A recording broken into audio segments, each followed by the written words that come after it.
Hi, I'm Bruno Senegalio. You're watching Wargaming News, and we're playing the Bitterwood semifinal at World Board Gaming Championships against Bill Morse, a perennial opponent. Appreciate the time.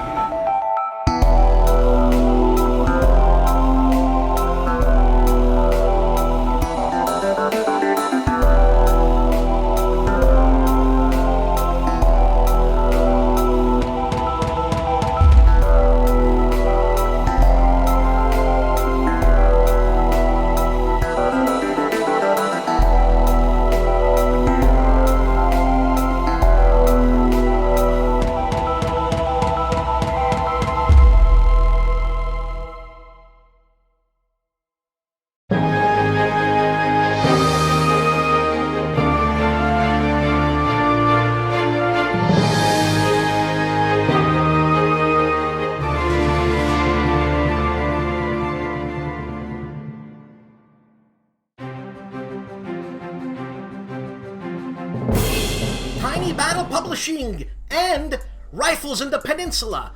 This is the third game of Gottardo Zancani's Solitaire Rifle series, which also includes Rifles in the Pacific and Rifles in the Ardennes. Rifles in the Peninsula is a solitaire game designed by Gottardo Zancani. Playtime is 60 to 120 minutes. Complexity is low. GMT and Volkorunke, Nevsky, Teutons and Russ in collision, 1240 to 1242. Nevsky is a board wargame about the storied clash between Latin Teutonic and Orthodox Russian powers along the Baltic, frontier of the mid-13th century. And what you get with this game is a 17 by 22 inch mounted map, 14 wooden lord cylinders, 12 5x5 cardboard lord mats, 56 wooden wedges, I'm skipping quite a bit here, 4 decks of 21 each, Russian and Teutonic Arts of War and Command cards, 2 player 8 foldouts, 6-sided dice, 24-page rulebook, 48-page background playbook. Time scale is 40 days per turn, map scale is point to point, 2 to 300 miles across, unit scale is 50 to 100 horses or 100 to 200 foot. Number of players, 1 to 2. Complexity is medium. High-flying dice games and Victory in Hell. The first battle of the Nakhtong River, August 5th to 19th, 1950. This game is designed by Paul Rohrbaugh.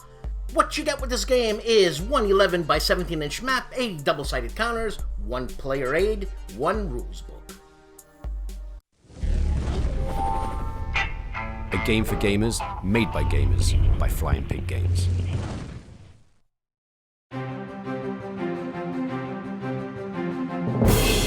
GMT and a game designed by Douglas Bush, Red Storm, Baltic Approaches.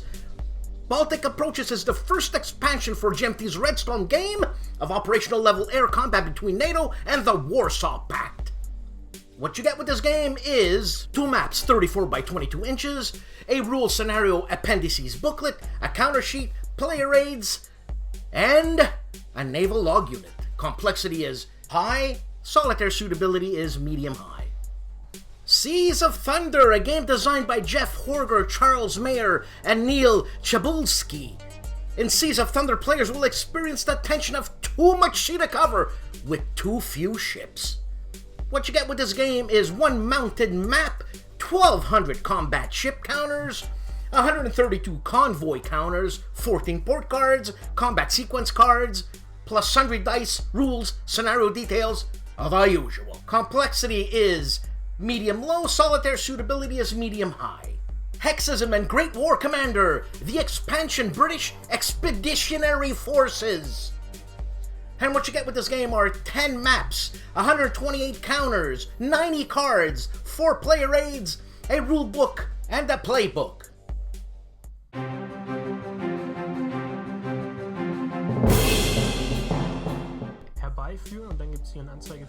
And that's Jan Heinemann of Let's Play History. He is playing Unity of Command number 2. This is a video game.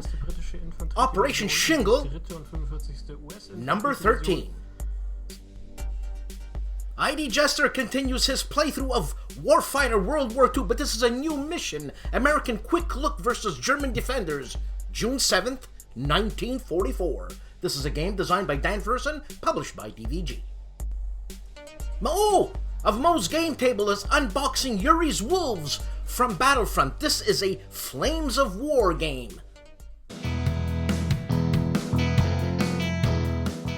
Hey guys, Dave here. Welcome to Centurion's Review, the punk rock band of wargame review institutions. This week on our website, we will not have a review because I was too busy eating and drinking over the holidays instead of writing reviews. But we do have some new material on our YouTube channel.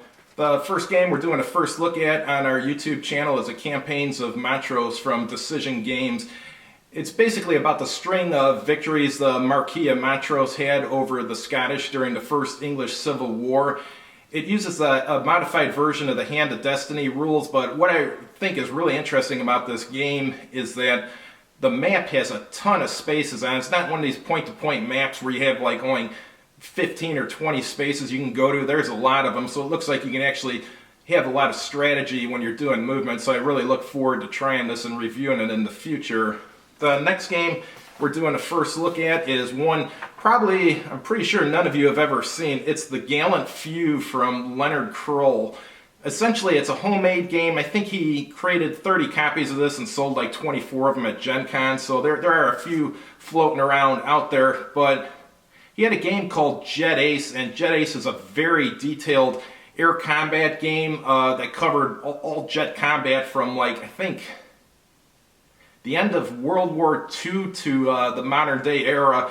So he simplified it and made the Gallant Few, which is basically the Battle of Britain. So there's no missiles in this and no ECM pods or any of that, but it is an extremely detailed air combat game.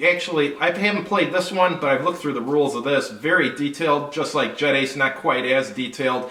But when I played Jet Ace, the father of this, Jet Ace you actually feel like you're flying an airplane when you're playing the game, which is something that doesn't happen very often in air combat games. Most air combat games are fun, but they feel like you're just playing a game, whereas in Jet Ace, and I hope this one too, you actually feel like you're flying an aircraft. So anyhow, take a look at the first look video so you can see what the game looks like and get a glimpse at the rules. I think you'll find it very interesting. Anyhow, thanks for watching, and I hope to see you guys soon on my website and on my YouTube channel. Have a good evening. STUKAJOE! That's right, you heard me right! STUKAJOE is doing a video on Libertadores del Sur 1810-1824. This is a soon-to-be-published Legion war game designed by Keith Hafner and Matthew Shirley. Nice to see you back, Joe. You want to know what's happening on the big board? I'll tell you what's happening on the big board. Kevin, big man, CEO, and dictator for life of his channel, is talking about Korea Fire and Ice, a game designed by Adam Starkweather, published by Compass Games. Also, the CEO takes a look at Tornio 44, a game designed by Mikhail Gronrus, published by Miku Games.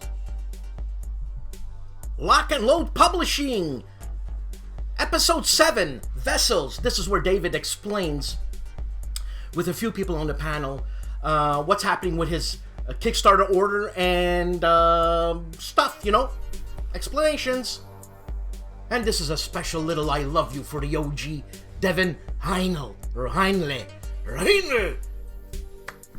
So, Devin, Ask a Mortician has an episode out called Nobody Ever Dies at Disneyland. Rob Orrin, the strongman of war games, is playing D-Day Dice live, a game designed by Emmanuel Ake, published by World Forge Games. Chief of Bonding with Board Games is unboxing and reviewing Dunkirk, France, 1940, a game designed by Doug Bryan, published by Worthington Publishing. Sergeant Faust on War Games. It's been a while that Joe Clifford hasn't been around. Anyways, Joe Clifford Faust gives us a 37-second trailer of what's to come on his channel in the new year. Remember in high school? Well, Steve Jackson Games and the guys at Steve Jackson Games gives us a preview and playthrough part 2 of the new edition of Card Wars. Combat board games, reviews and takes a look and unboxes, I should say. A card collecting game called The Last Crusade, a game designed by John Hoppler, published by Pinnacle Entertainment Group. Awakening the Bear, 3rd edition, available now.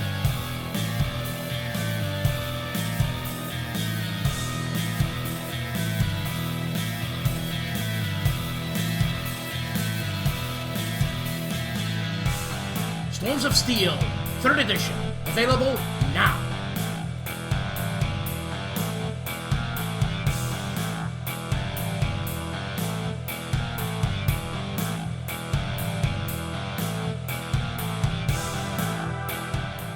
Counterproductive Games is unboxing and assembling Black Sea's Third-Rate Squadrons, a game designed by Gabriel Tolentino, published by Warlord Games.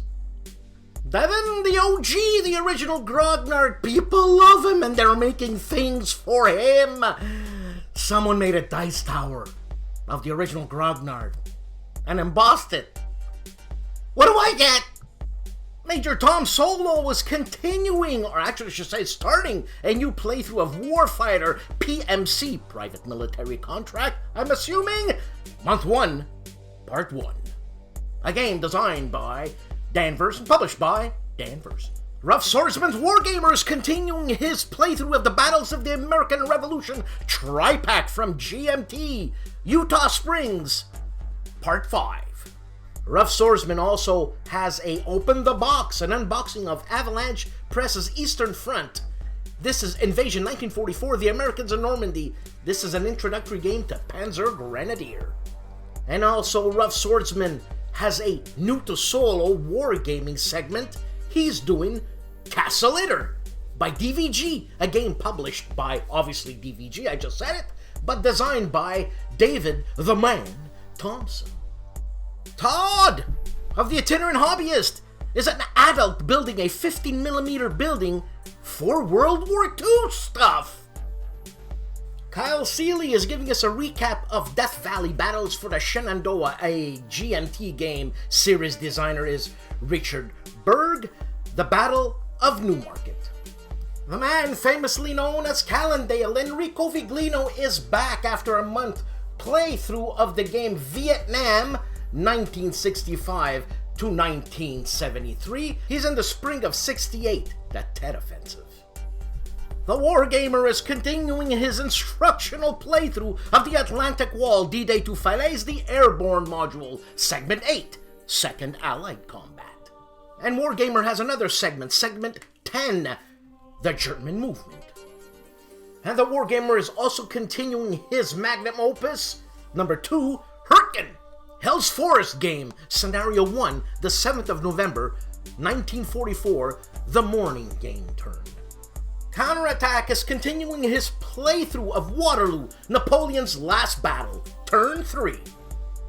Next War series is playing Next War, Taiwan. This is a game designed by Gene Billingsley and Mitchell Land, published by GMT.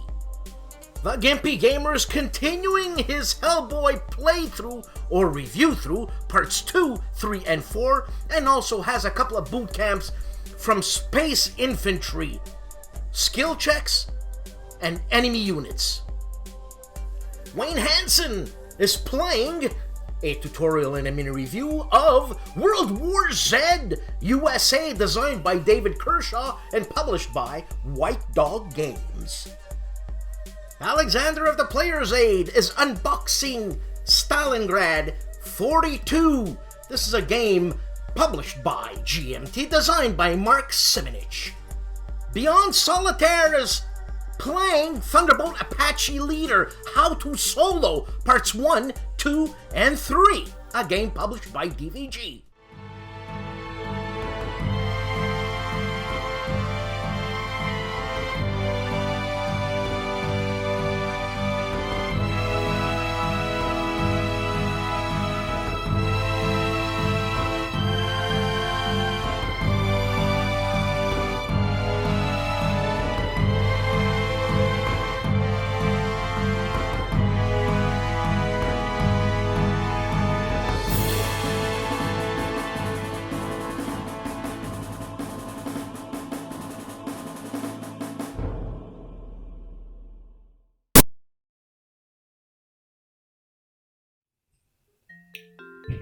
Hi, my name is Kevin Hune, Mr. Never Been to Europe, and I'm here with this beautiful board game crowbar designed by Mr. Herman Letman, who graciously donated it to No Enemies Here for the contest, and I'm the lucky winner.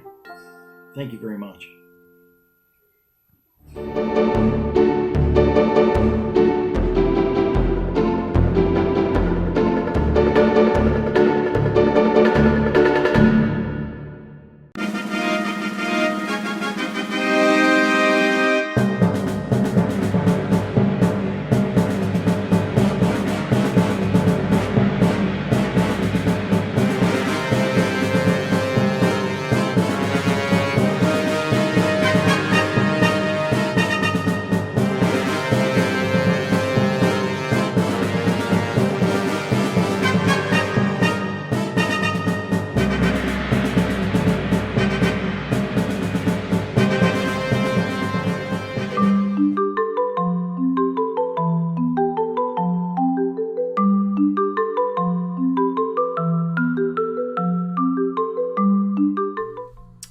Stephen Bonocore, thank you very much for doing my 4 questions, and I really appreciate your time.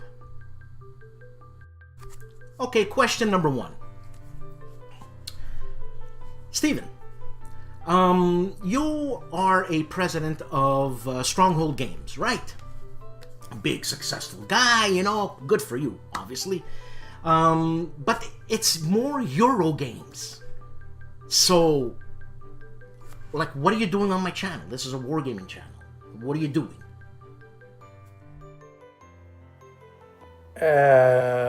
Because you annoyed me for 6 months before I did this video to do it? That's a good reason, don't you think? And I did do one war game, Fog of War by Jeff Engelstein. So your whole channel should check out Fog of War by Jeff Engelstein. Question number 2. So, Stephen, before you became the big man of Stronghold Games, the president, all right, of Stronghold Games, did you work your way up? Like, were you the dishwasher, then you became the janitor, and then, you know what I'm saying? So, give us a little insight into your climb to success. You really do a lot of research into your guests, don't you, Dan? I started Stronghold Games. I was the only employee for most of the time. So there was no climbing.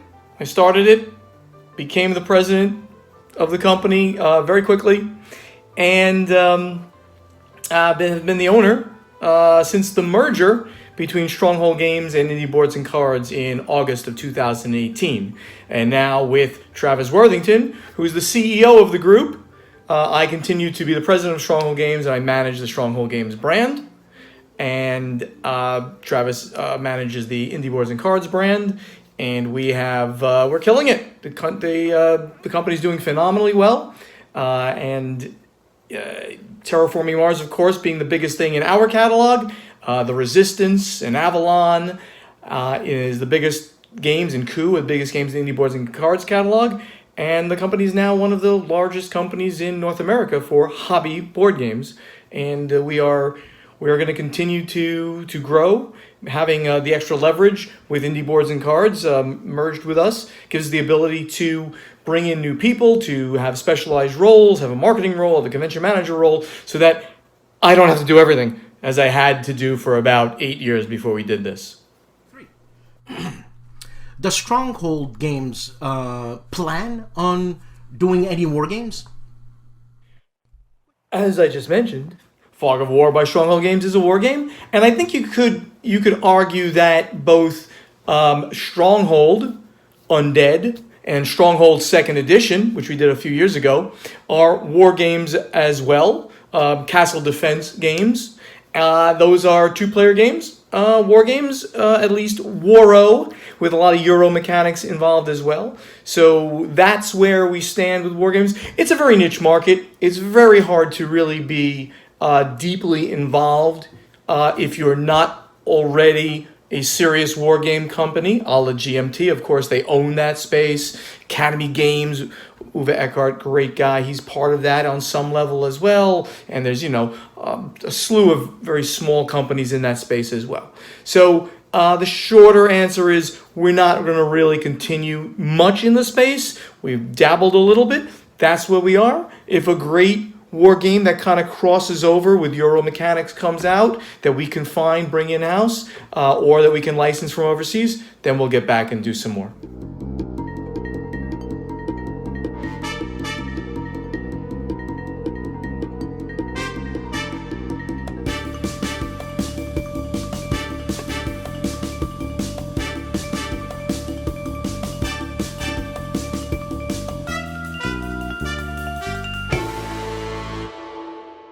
Stephen, like you, I have Italian blood going through my veins. And olive oil. Right.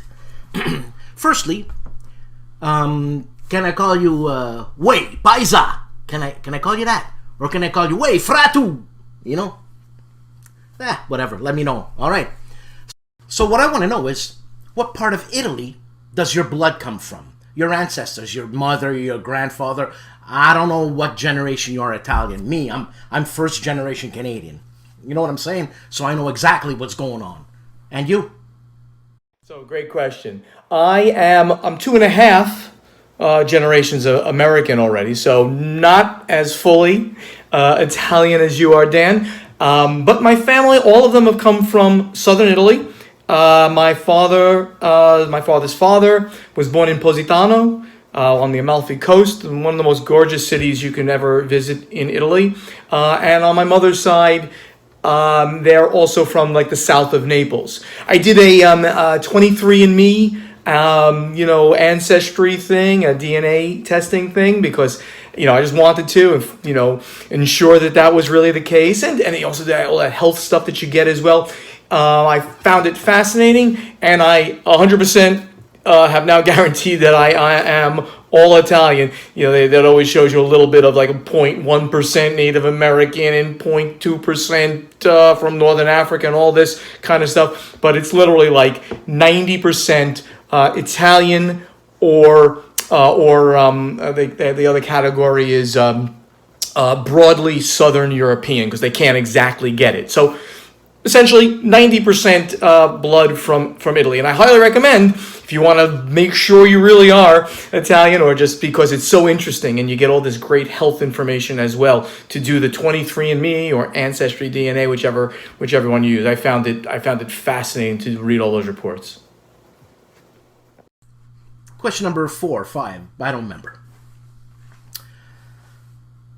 Okay, Stephen, every Facebook picture I see of you, because we're friends on Facebook, every Facebook picture I see of you, you're around a pool. You got a drink in your hands. There's women around your arms. What is it, party time all the time? I mean, do you actually work? What gives? Every day is a party day in South Florida, Dan, and then you should come and visit. I mean, I have a gated community, so I'm probably not going to allow you in, but you should come and visit the area. It's a really beautiful area, and I love teasing all of my friends from New York and New Jersey, where I came from originally, as well as you Canadians up there, about the amazing weather. Today, I'm recording this on December 1st, 2009, and it's going to be 86 degrees Fahrenheit. That's like just really warm, like, I don't know, 24 degrees in Celsius. I don't know, something like that. Really beautiful, beautiful weather down here. No, I don't do that every day, not by far. Well, maybe I have a drink in the evening every day after work, but I work hard during the day, and then I relax in the evenings. And most of the pictures I post are to truly annoy my friends and all my friends and acquaintances on Facebook as well. So you're invited, Dan. Anytime you want to come down, Paisan, you come down and you hang out with me in South Florida. Next question. And sticking with that subject, I see you kissing women, kissing men, and they're still alive. Did you miss something in school, in Italian school or something? Because when you kiss these people, they're not supposed to show up anymore. So, what's the matter? It was you, Fredo. It was you. I kiss out of love, Dan. I kiss out of love, not out of looking to off them in the future. By the way, we're on question 6 here. I gave you 4 questions. 4. You're using up too much of my time now, Dan. 4 questions. Enough. Basta. Question number, who cares anymore, right? It's party time. Stephen. Okay, I even forgot the question. Okay, question number whatever. Stephen, have you personally, yourself, you, Stephen Bonocore, which in essence in Italian is Stefano Buonocore, you know? Can I call you Stefano? Or Fratu? Anyways, personally, have you designed any games? I think that was question 7. You're a bad man. You're cheating. You're cheating. No. I have design credit on like a mini expansion for Survive, but that's about it. No, I'm not a game designer. I always say that I'm not smart enough to be a game designer. I'm smart enough to know good game designs. I'm smart enough to make great business decisions, I think. But I leave the game designing to the really smart people in the industry, and I'll just sit back and publish great games when I find them. Next question. Actually, it's a question statement. Stephen, me, I'm in good with Tom Vassell. You know, for a couple of bucks, I can give you his email. You want it? I already have his phone number and his email and his address and everything. No, and I don't want to see too much more Vassell anyway. You being president of Stronghold Games, you must travel all over the world. Are there any preferred cons that you like to be at? And how much work goes into preparing for a con, a convention? Yeah, I do travel a lot. Travel is a huge part of the business. And I do over 90 nights a year, which is crazy. Like, you know, more than a quarter of the year I'm on the road someplace. Preferred cons, I always say that Geekway to the West, Board Game Geek Con, and Don't Tell Tom, and Dice Tower Con are my favorite cons. They're nice. They're big enough where I can meet a lot of the fans and see my friends. That's great. But also, they're small enough where I have time to actually relax. You do a con like Gen Con or Essen, they are so huge and there's so much work to do.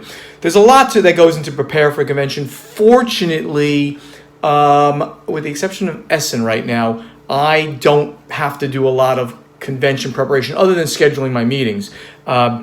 We now have a convention manager, trade show and convention manager, Trisha. She's wonderful. And, you know, that's another thing that you get when you merge a company and you get more capital and more revenue. You can actually get individual jobs in the company, whereas I had to wear every hat in a smaller company. We can now have people that just do this and do it really well and can focus on doing something. Steven, come on, between you and me, and probably 3 people who are going to watch this. Do you know anybody in the olive oil business? Come on. Talk to me. Steven, talk to me. It's okay. It's fine. No, I don't.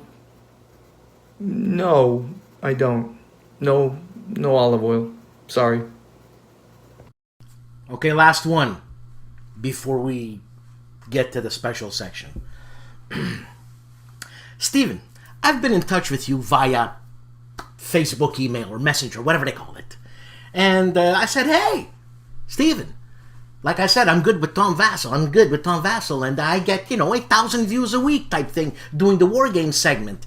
And I was interested in reviewing this game. Would it be okay for you to send it to me? And you said no. Ma, what do you mean no? What's the matter with you? And you came up with an excuse. You said something about Canada, blah, blah, blah. Oh! Come on! It's me you're talking to here. Huh? Bloody hell. Jeff at your pew, man. I don't do negative reviews. I don't even do positive reviews. I showcase nice things. So what do you say, huh? Can we talk about this again? I don't even remember. And yes, you live in Canada. It costs more to ship the game than it could be for me to buy the game online and give it to you. Huh? So, yeah, email me and we'll talk again. And I don't do war games, so what game do you want in my catalog, Dan? It doesn't make sense. Okay, Stephen, I hope that wasn't so far too painful. Huh? And you don't have to give me this in one shot. I mean, meaning you don't have to do this in one day. Take your time to do it, and then when it's done, send me the files. And the nervos. You know what I'm saying? Okay, so this is the 10 yes or no, or choose this or that special Big Shot President section. All right? And I'm going to have pictures of the A or B on the screen later. I'm going to show you before it airs, you know, so I'm not going to air something you don't like. I'm going to show you the options. I'm going to bring it up, you know, because I'm a talented editor type of guy. You know what I'm saying?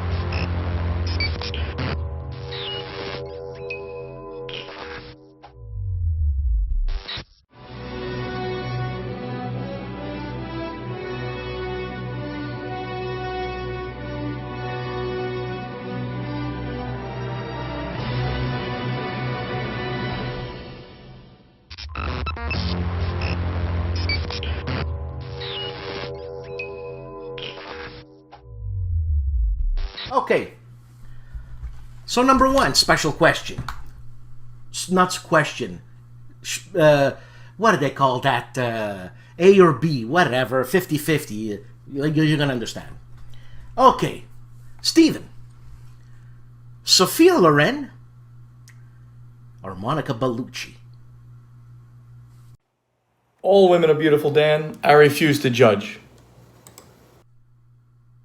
Ferrari or Lamborghini? I will go with Lamborghini. The Godfather Part 1 or The Godfather Part 2? Part 1, baby. The original. But Part 2 is excellent. And Part 3 doesn't exist.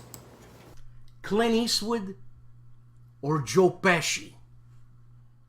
Come on. Is that even a choice? Joe Pesci. Rock and roll or jazz? I'm a classic rocker all the way through. A nice pick or a gun? Never bring a knife to a gunfight. Angel hair pasta or pappardelle? Angel hair pasta. I love capellini.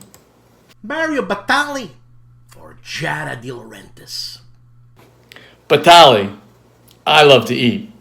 Parmigiano Reggiano or Pecorino Romano? That's a tough one. Pecorino Romano. The last one, and you could go do whatever you do in the pool, kissing whoever you want to kiss there. You should become a politician, by the way. Huh? I can't vote for you, but I'd vote for you. Harley Davidson or Ducati? Gotta go with my American roots at this time. Harley Davidson, baby. Stephen, thank you very much for doing this. Like I said, I know you're busy. If I'm busy and I'm at the scum of the barrel and you're the president of some big shot company, woo, I can imagine the responsibilities. Let me know if you've received it, and let me know if everything's cool, okay? And please, let's keep in touch. I'm going to make this good. Like I said, I'm going to send it to you before I air it, okay? So you will see the final product. Parola mia. All right? Thank you, Stephen. Un gran bacione. Ciao. All right. Love you. Thank you. Stephen. Thank you, Dan. Bye-bye. Ciao. You know, I had the opportunity to meet Stephen Bonocore, and what a great guy. You know what? All these guys, Stephen Bonocore, Travis Chance, I just met this guy called Travis Chance, Tom Vassell, Sam, and Z, these guys are super guys, and the amount of work that they do is just... Look, it's beside me, okay? yes, they love what they do, just like I love what I'm doing, and I put in a lot of time here. Same thing with those guys, and even more. And the responsibilities are tremendous. I mean, I was just online with Lock and Load David Heath, and the kickstarting issues that they have. What kickstarting issues? Well, once you submit the files to, let's say, a company in China, well, that's it. It's up to them. And then the amount of time they take to print, the amount of time it takes to ship, the problems. If you have problems with a prototype, because they have to send you a prototype, you gotta, send it back and this and this and that. So a guy like Stephen Bonocore, he has to deal with all of that, and I can't do that. He can. He's a stronger man, but I can't do that. I don't want to do that. I don't want to deal with problems. People screaming at you, "Where's my game?" And Stephen has to be all diplomatic and nice and beautiful the way he is. And look, man, I'm happy here. He's happy there, and yeah. I can't do it. So I really appreciated the time that Stephen gave me to do this interview. And yes, I did bust his chops for 6 months, trust me. I bust everybody's chops for 6 months. How do you think I get these interviews? Well, these guys don't want to do this. It's work for them. Anyways, I hope you enjoyed it. Thanks, man. All right, here we are. We have Robert Zak all the way from Poland. Hello. And he's the designer of our super game, Strike of the Eagle. Da-da! Won all kinds of awards and everything. And Robert and I and Jim, we just spent the last good few hours playing the Fox and the Rats, which is going to be North Africa, Rommel against the English. And then the Americans also, right? Not yet. Not yet. Okay. But it's the African Campaign War, and oh, it was good. And now, just as a little teaser, he's added Creta. Oh, we all love Creta. So, you want to say something real quick? Just hello to Academy Games players. Well, great to be here. And what did you say? It was almost colder here than in Russia? Yes, exactly. I was surprised with the weather here. It's only minus 5 degrees today. So what is that in Celsius? Minus 10 or 15 or 20?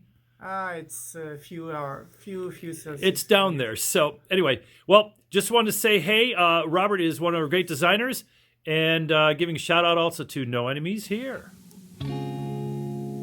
The kindest words don't mean nothing when they fall on deaf ears. The sweetest candy don't taste like nothing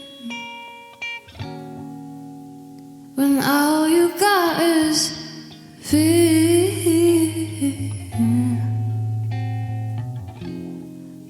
You know you gotta start over again. Put your feet back on the ground. You gotta find your way. You gotta find your way. No one gonna hurt you, and no one gonna help you when you're down.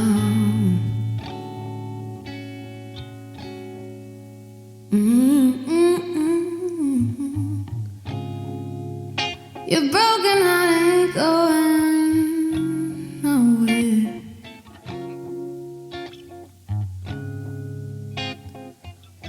Nowhere soon.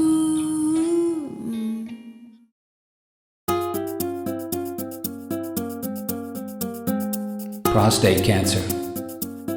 Have you or somebody you know been recently diagnosed?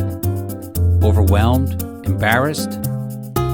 Get information and listen to 52 conversations from guys just like you.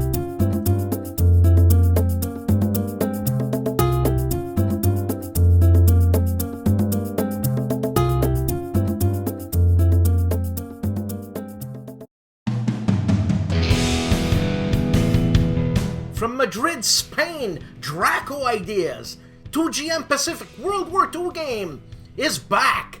This is a Pacific standalone title fully compatible with the 2GM Tactics series games and expansions. Phalanx Games and 1941 Race to Moscow. How to plan and execute the largest military campaign in history? Find out in a 1, 3 to 5 player 90-minute logistic take on Operation Barbarossa. Compass Games and Napoleon's Eagles Storm in the East. This is a card-driven game designed to play through two famous battles of the late Napoleonic era, Borodino and Leipzig. This is a game designed by Christopher Moeller, and what you get with this game are cards, lots of cards, a rulebook, player aid charts, setup cards, a deck of 42 Borodino cards, a deck of 62 Leipzig cards, a deck of 52 French playing cards, and 52 Coalition playing cards, plus 31 other cards, and a box and a lid. Fort Circle Games and the Shores of Tripoli. The Shores of Tripoli tasks 1 or 2 players to recreate the swashbuckling episode from early American history. What you get with the Shores of Tripoli is one beautiful 11 by 34 inch mounted game map, rulebook, historical booklet, 3 27 card decks, 2 player aid sheets, 82 wooden pieces including frigates, gunboats, corsairs, 24 dice, and several historical documents from the conflict and other educational assets.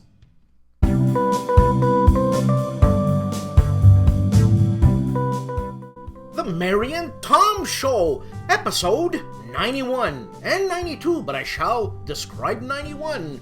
Belabored setup for a dumb joke, they talk about that. Punchline for said joke. Also, where are the dinosaurs? And what looks like a lobster? And other great conversational pieces. I'm being sarcastic. I love the Mary and Tom Show. And on episode 92, they talk about sales compared to last year, how Westphalia is doing. There's a dinosaur corner now. There's increased sales for Hades and Matchlock, and other interesting conversations. The Mary and Tom Show. Harold on Games has a couple of podcasts out. One being podcast number 26, where he interviews Dan Mansfield, and they discuss YouTube channels, hands-on board games, providing game reviews in American Sign Language, his work in the game industry, and his guidance on gaming with the deaf and the hard of hearing. And on podcast number 27, he interviews a real grognard, Bruno Sinigalio, and they talk about his work on Avalon Hill's Battle of the Bulge in 1965 to the Battle of the Bulge in 1981, his development work on Bitterwoods, and his work on the current Time for Trumpets, a battalion-level Bulge game currently on the GMT P500 system at a sweet discount. This is Harold's Notes. This is not a podcast, but because he's a podcaster, Harold on Games, Harold Buchanan, I shall put this clip here. Thank you. My name's Harold Buchanan, and today is the Saturday of the 6th Annual San Diego Historical Games Convention.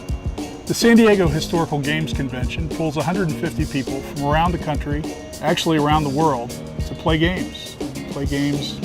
That are based on historical themes. These traditionally called war games, but there are conflict simulations of all kind that are based in history. And we all love history. There are designers here, famous designers like Mark Simonich, Volko Runka, Mark Herman, Ananda Gupta. We even have Cole Worley here this year. And it is a great place for the players and the designers to get together and talk about the games and experience them together. Historical games are different than traditional board games in that they are heavily themed in the historical period. Doesn't mean you have to be interested in history to play these games. They're usually long and complex, but that's part of the fun. The linkage to history, and the interesting complexity. So the convention is held annually during Veterans Day weekend on Friday, Saturday, and Sunday. This year it's held at the Handlery Hotel, and we have space for more than 150, but 150 is about what we've been drawing. So if you're interested in attending next year, and you have some free time around Veterans Day weekend, come to San Diego where it's always 70 degrees. Enjoy the wonderful weather and enjoy the history that is in these terrific games and the challenges that they provide. So you can go to our website at www.sthis.com and you can register there. You can see pictures from prior events. You can also follow us on Twitter. The hashtag STHist has a lot of pictures from prior conventions. FAINA has a podcast out in the hotel called Metà di Sorrento, and he's having a little mini convention of about 20-25 people. MAURO FAINA has a podcast out in the hotel called Metà di Sorrento, and he's having a little mini convention of about 20-25 people. Mauro has another episode 36 out. He's busting my scatole. The Little Land by Compass Games and Conflict of Heroes by Academy Games. The BFG-Con 2020, the Big Frederick Gaming Convention, March 13th to 15th, 2020 in Frederick, Maryland. PressCon 2020, February 24th to March 1st in Charlottesville, Virginia. If you want to get your feet wet, the Dice Tower Cruise is happening, leaving Fort Lauderdale, January 24th, 2020, and coming back Wednesday, January 29th, 2020. Check out the Dice Tower webpage for more information. In London, England, Cardboard Emperor Strategy and War Games, the 21st to the 22nd of March, 2020, in the main room, Young Chelsea Bridge Club. Another week, another show. Could you believe I've been doing this every week for about a year and a half, closing on to 2 years? I love it. Thank you very much to my supporters. Thank you for watching. Please subscribe, like, support the show. And, you know what? Show was long enough, so I'll see you next week. Have a good one.